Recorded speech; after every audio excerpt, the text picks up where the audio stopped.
Petrol diesel ದರ ಏರಿಕೆ ಬೆನ್ನಲ್ಲೇ ಗ್ಯಾಸ್ ಟ್ರಬಲ್ ಕೂಡ ಶುರುವಾಗಿದೆ. ಗೃಹ ಬಳಕೆಯ ಸಿಲಿಂಡರ್ನ ದರ ಏರಿಕೆ ಕೊರತೆಯ ಆತಂಕ ಎದುರಾಗಿದೆ. ಗೃಹ ಬಳಕೆ ಸಿಲಿಂಡರ್ಗೂ ಕೂಡ ಜನರ ಹಾಹಾಕಾರ ಶುರುವಾಯಿತು.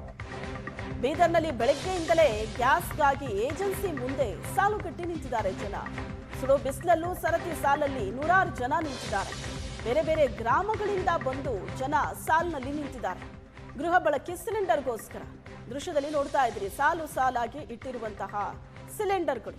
ಗ್ಯಾಸ್ ಸಿಗತ್ತೋ ಇಲ್ವೋ ಅನ್ನೋ ಆತಂಕದಲ್ಲಿ ಗ್ರಾಹಕರು ಮುಗಿಬಿದ್ದಿದ್ದಾರೆ.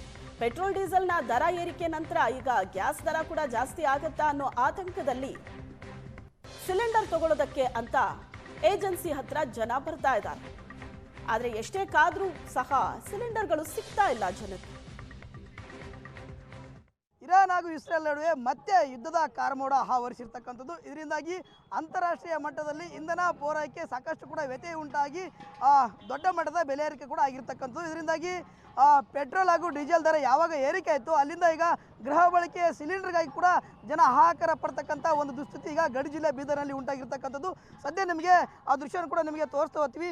ದೃಶ್ಯದಲ್ಲಿ ಕೂಡ ಗಮನಿಸಿದ್ರಿ, ಈಗ ಸಾಕಷ್ಟು ಒಂದು ಗ್ರಾಹಕರು ಗೃಹ ಬಳಕೆಯ ಸಿಲಿಂಡರ್ಗಾಗಿ ಇಲ್ಲಿ ಸರತಿ ಸಾಲಿಯಲ್ಲಿ ಕೂಡ ನಿಂತ್ಕೊಂಡಿರ್ತಕ್ಕಂಥ ಕೇಳಿ ಗಡಿ ಜಿಲ್ಲೆ ಬೀದರ್ನಲ್ಲಿ ವಿಪರೀತವಾಗಿರ್ತಕ್ಕಂಥ ಅಂದರೆ ಸುಮಾರು 40 ರಿಂದ 43 ಡಿಗ್ರಿ ಸೆಲ್ಸಿಯಸ್ ಬಿಸಿಲಿರ್ತಕ್ಕಂಥದ್ದು. ಈ ರಣ ಬಿಸಿಲಿಗೂ ಕೂಡ ಜನರು ಈಗ ಅಂಜದೆ ಈ ಗ್ಯಾಸ್ ಸಿಲಿಂಡರ್ಗಾಗಿ ಈಗ ಸರತಿ ಸಾಲಿಯಲ್ಲಿ ಕೂಡ ನಿಂತ್ಕೊಂಡಿರ್ತಕ್ಕಂಥದ್ದು. ಕ್ರೀಡಾಂಗಣ ಬಳಿ ಇರ್ತಕ್ಕಂಥ HP ಗ್ಯಾಸ್ ಏಜೆನ್ಸಿಯ ಒಂದು ಗ್ಯಾಸ್ ಸಿಲಿಂಡರ್ಗಳ ವಿತರಣೆ ಕೂಡ ಆಗ್ತಾ ಇರ್ತಕ್ಕಂಥದ್ದು. ಇದರಿಂದಾಗಿ ಬೆಳಗ್ಗೆ 8 ಗಂಟೆಯಿಂದಲೂ ಸಹ ಜನರು ಇಲ್ಲಿ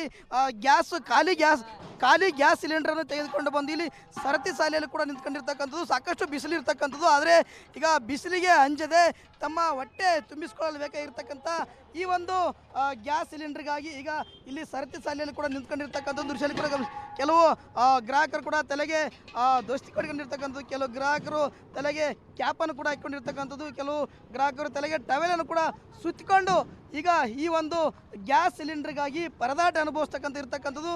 ಇದಲ್ಲದೆ ಜಿಲ್ಲೆಯ ಹಲವೆಡೆ ಕೂಡ ಸಾಕಷ್ಟು ಭಾರತ್ ಗ್ಯಾಸ್ ಇರ್ಬೋದು, HP ಗ್ಯಾಸ್, ಇಂಡಿಯನ್ ಗ್ಯಾಸ್ಗಾಗಿ ಜನ ಸಾಕಷ್ಟು ಸಂಕಷ್ಟ ಪಡ್ತಕ್ಕಂಥ ದುಸ್ಥಿತಿ ಇರ್ತಕ್ಕಂಥದ್ದು. ನಾನೀಗ ಇಲ್ಲಿರ್ತಕ್ಕಂಥ ಗ್ರಾಹಕರ ಮಾತಾಡ್ತೀನಿ. ಸರ್, ಎಷ್ಟು ಗಂಟೆಗೆ ಬಂದಿರಿ? ಮುಂಜಾನೆ 9ಕ್ಕೆ ಬಂದೇನು ಸರ್. ಇನ್ನ ಈಗ ಹತ್ಲತ್ತ ಸರ್, ಬಾರಿ ಇನ್ನೂ ಬಂದಿಲ್ಲ.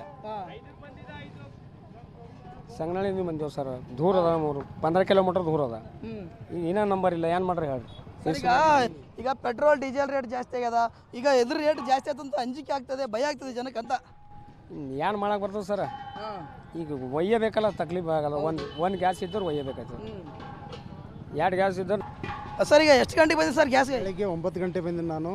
ಜಾಂತಿಲಿಂದ ಬಂದೀನಿ. ನಾವು ಬೆಳಗ್ಗೆಯಿಂದ ಕಾಯ್ತಾ ಕೂತೀವಿ. ಆದರೆ ಇಲ್ಲಿ ಇವರು ಗಾಡಿ ಯಾವಾಗ ಬರ್ತದೆ ಅಂತೇಳಿ ಈಗ ಇಂಥ ಒಂದು ರಣ ಬಿಸಿಲಿನಾಗ ಇವತ್ತು 45 ಡಿಗ್ರಿ ಇದೆ. ಇವತ್ತು ಟಿಲ್ ಟುಡೇ 45 ಡಿಗ್ರಿ ಇಂಥ ಬಿಸಿಲಿನಾಗ ಪ್ರತಿಯೊಬ್ಬರದು ಈ ಗ್ರಾಹಕರ ಪರಿಸ್ಥಿತಿ ಅರ್ಥ ಮಾಡಿಕೊಂಡು ಇವತ್ತೇನು ಯುದ್ಧ ನಡೆದ ಅಂತೇಳಿ ಹೇಳ್ತಾ ಇದ್ದಾರಲ್ಲ, ಆ ಯುದ್ಧದ ಒಂದು ಇದರಲ್ಲಿ ಇವತ್ತು ಸಾರ್ವಜನಿಕರಿಗೆ ತೊಂದರೆ ಆಗೋದು ಗಮನ ಹರಿಸ್ಬೇಕಂತೇಳಿ ನಾನೊಂದು ಕಳಕಳಿ ಮನವಿ ಮಾಡ್ತೇನೆ. ಸರ್, ಈಗ ಪೆಟ್ರೋಲ್ ರೇಟ್ ಜಾಸ್ತಿ ಆಯಿತು, ಡೀಸೆಲ್ ರೇಟ್ ಜಾಸ್ತಿ ಆಯಿತು, ಈಗ ಇದು ಸಿಗುತ್ತಾ ಇಲ್ಲ ಅಂತೇಳಿ ಭಯ ಆಗ್ತಾ ಇದೆ ಜನಕ್ಕೆ.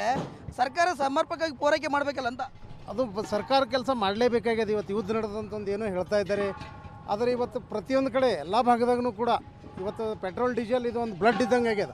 ರಕ್ತ ಕಡಿ ಇಲ್ದೋದ್ರೆ ನಡೀತಾದ್ರೆ ಪೆಟ್ರೋಲ್ ಡೀಸೆಲ್ ಬೇಕಾಗ್ಯದ. ಅದಕ್ಕೆ ಸಾರ್ವಜನಿಕರದಾಗ ತೊಂದರೆ ಆಗ್ಲಾರ್ಗತಿ ನೋಡ್ಕೋಬೇಕು ಸರ್ಕಾರ ಕೆಲಸ ಅದ ಅಂತ ಹೇಳ. ಕ್ಯಾಮರಾಮ್ಯಾನ್ ಶರಣ್ ಕುಮಾರ್ ಜೊತೆ ಪರಶುರಾಮ್, ರೇಷನ್ ಸುವರ್ಣ ನ್ಯೂಸ್.